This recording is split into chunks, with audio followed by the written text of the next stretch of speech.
It started with a woman down the street who lived alone. She woke up one night, needing the bathroom, and heard her television on in the living room. Nothing too alarming on its own. Most of us have fallen asleep in front of the TV and forgotten to switch it off. She walked into the living room without thinking too much about it. There was a man sitting on her couch watching it. She screamed. He ran. She called the police. They found nothing. That was the first one. About a week later, a family further down the same street. A young daughter, maybe 8 or 9 years old, woke up in the middle of the night. Her bed sheets had been pulled down. There was a man at the foot of her bed, tickling her feet. She screamed. He ran. Police came. Found nothing. Another week. An elderly couple, 3 houses further down. The husband woke in the night and found a man standing at the side of the bed, leaning over, staring at his wife while she slept. The husband shouted. The man ran. Police came. Found nothing. 3 houses, 3 incidents. Same neighborhood, same man getting away every time. By the 3rd one, the whole street was on edge. Police started patrolling regularly. Someone had been going into people's homes and nobody knew how or where from. The back of our street backed onto dense woodland, acres of it, stretching for miles in every direction. Dark and thick and close.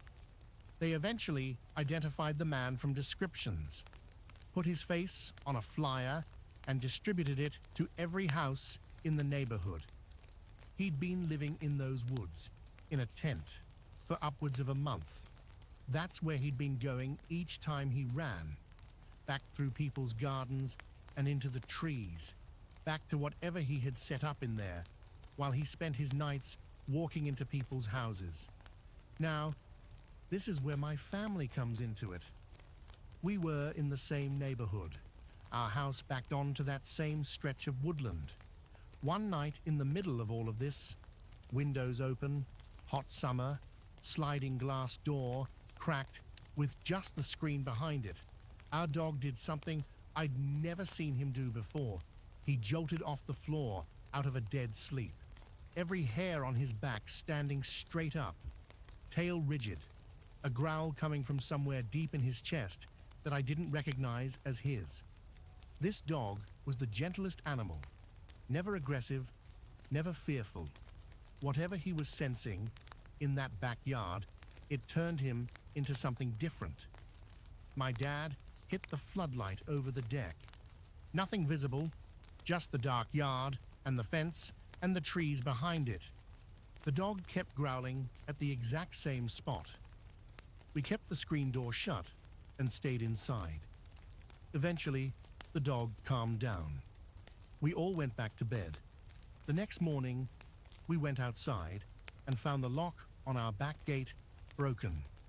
Not worn out or rusted through, broken. Someone had forced it.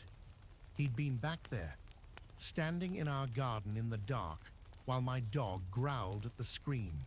He'd broken the gate to get in, and something, the dog, the floodlight, the sound of us inside, had made him stop. The dog saved us that night.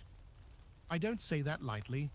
I think about the other houses on that street, the woman watching television alone, the little girl's bedsheets pulled down, the old man who woke up to find someone standing over his sleeping wife, all of them from a tent in the woods, all of them from a man who had decided that neighborhood was his and spent a month treating it that way.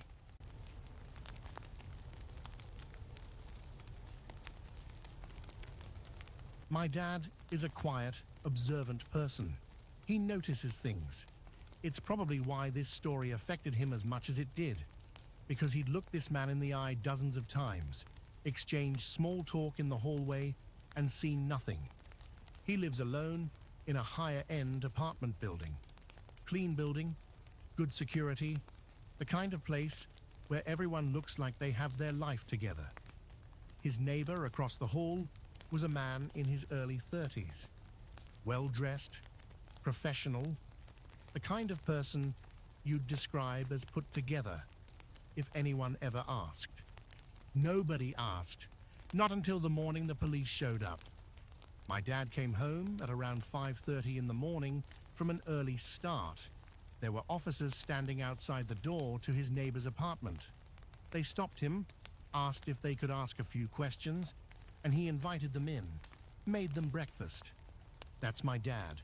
They asked about the neighbor, whether he'd noticed anything unusual, whether anything had seemed off. My dad said no. Honestly, he'd seen nothing unusual. The man was polite, kept to himself, seemed perfectly normal. The officers explained what they were investigating. A woman in her early 30s was missing. She'd been captured on the building's security cameras walking into the building with the neighbor 4 days earlier. She was clearly visible on the footage going in. She never came out, not on a single frame of footage, and neither had the neighbor since that night.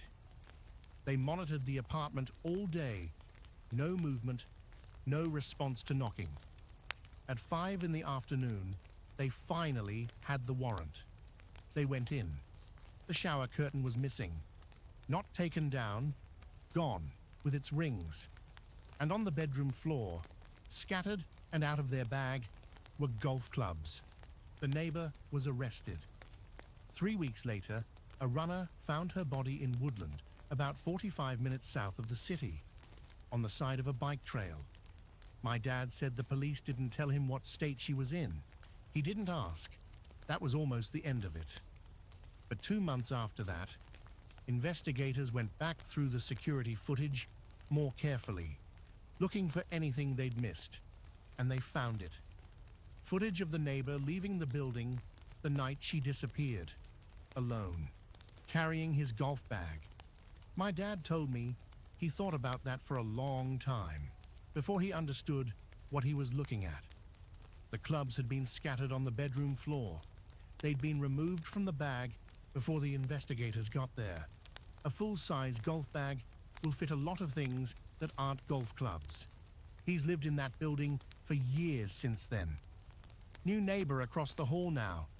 Nice enough person, but my dad told me he doesn't make eye contact in the corridor anymore, doesn't make small talk, keeps his head down and gets inside. He said the worst thing about it wasn't finding out what happened. It was realizing how many times he'd stood in that hallway with that man and seen absolutely nothing.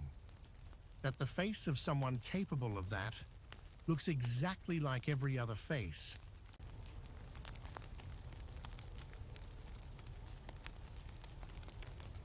My mum doesn't scare easily.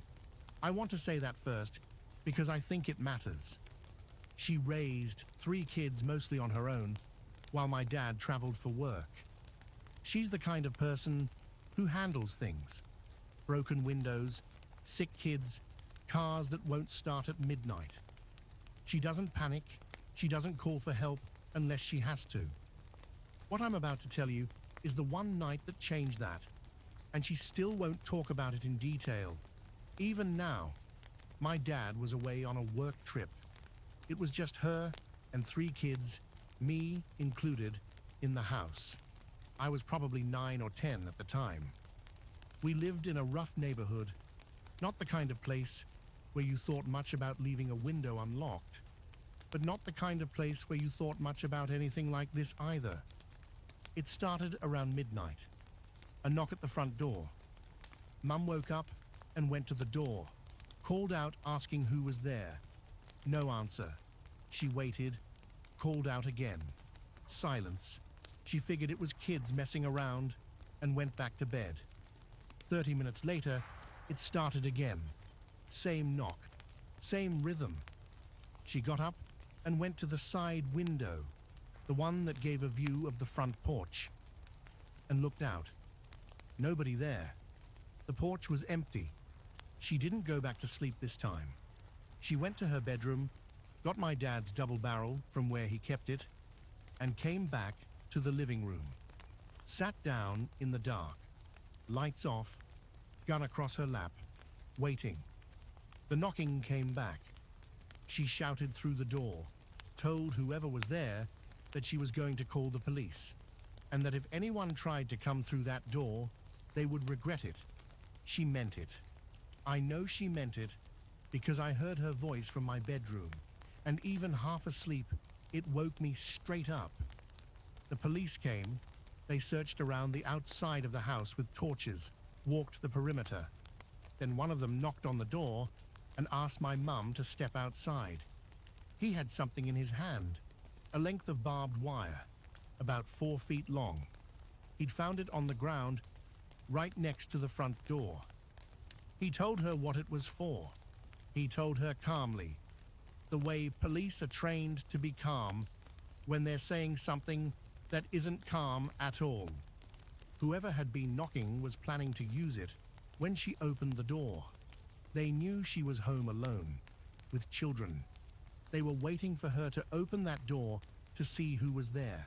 She hadn't. The police said they'd patrol until morning and do a full search in daylight. When they came back the next day, they found footprints.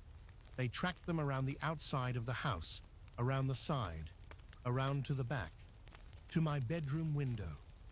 There were marks on the window sill, scratches in the wood where someone had tried to pry it open. They'd been at my window while my mum was sitting in the living room in the dark with the gun. They'd moved around the house. They'd tried a second way in. My mum always had her suspicions about who it was. The neighbour across the street, a man who watched her from behind his curtains, who noticed every time my dad's car wasn't in the driveway, who was just friendly enough to never give her anything concrete. We moved out of that house within weeks. I think about my bedroom window more than I think about the front door, because the front door is where my mum was. The bedroom window, that was mine. And somebody stood outside it in the dark with 4 feet of barbed wire and tried to get in.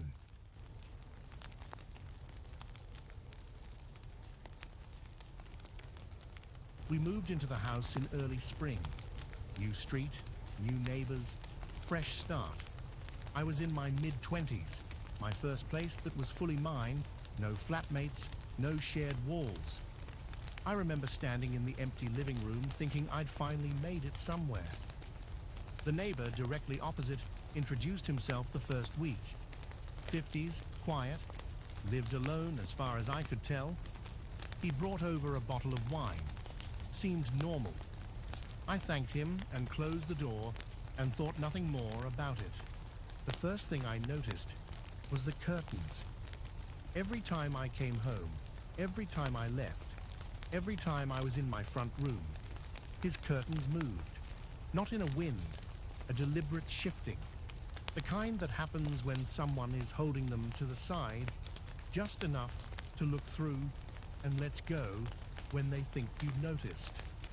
I told myself I was imagining it. People look out of windows. It's not a crime. Then my friend mentioned it. She'd been at mine for dinner and walked to her car around 10 at night. She texted me from the car to say the man across the road had been watching from his window the entire time she walked to her car, just standing there, visible in the gap in the curtain, not hiding, not moving, watching until she drove away. I started paying attention. He was always there, morning, evening, night, whenever I was outside, whenever anyone came to my door, whenever my lights were on. I began to feel observed in my own home, started closing my blinds in the middle of the day, started checking before I opened my front door. Then my neighbor, 2 doors down, a woman who'd lived on the street for years, told me something. She said the woman who'd lived in my house before me had complained about him too, had gone to the council about it. Nothing came of it. The woman had moved out within a year. Before her, the same. 2 previous tenants in my house had moved out earlier than expected. She didn't know exactly why, but she'd noticed the pattern. I started looking into him. Not seriously at first, just curiosity. I found a local news article from about 8 years before, a brief one. A complaint had been filed against him by a previous neighbor.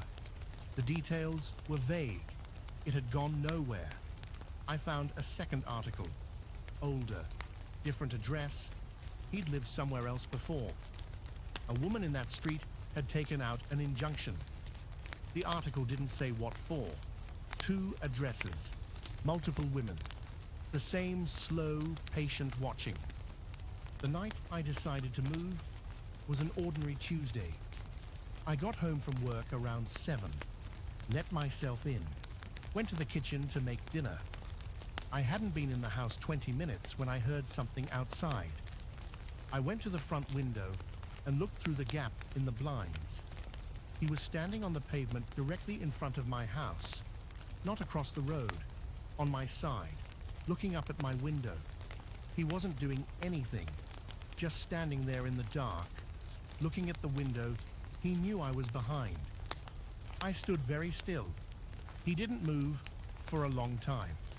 Then he walked back across the road and into his house without looking away from my window until the last possible second. I called the police. They sent someone round. The officer spoke to him. He denied having been outside my house, said he'd been in all evening. The officer told me there wasn't much they could do without more evidence. I was out of that house within 6 weeks. I don't know how many women lived in that house before me. I don't know how many streets he's lived on. I don't know what the injunction was for or what the complaint contained. What I know is this: the curtains moved every single day I lived there. He knew my schedule. He knew when I had people over. He knew when I was alone. He had been learning me. The same way, I'm certain now, he had been learning every woman who lived in that house before me. Patient, quiet, watching.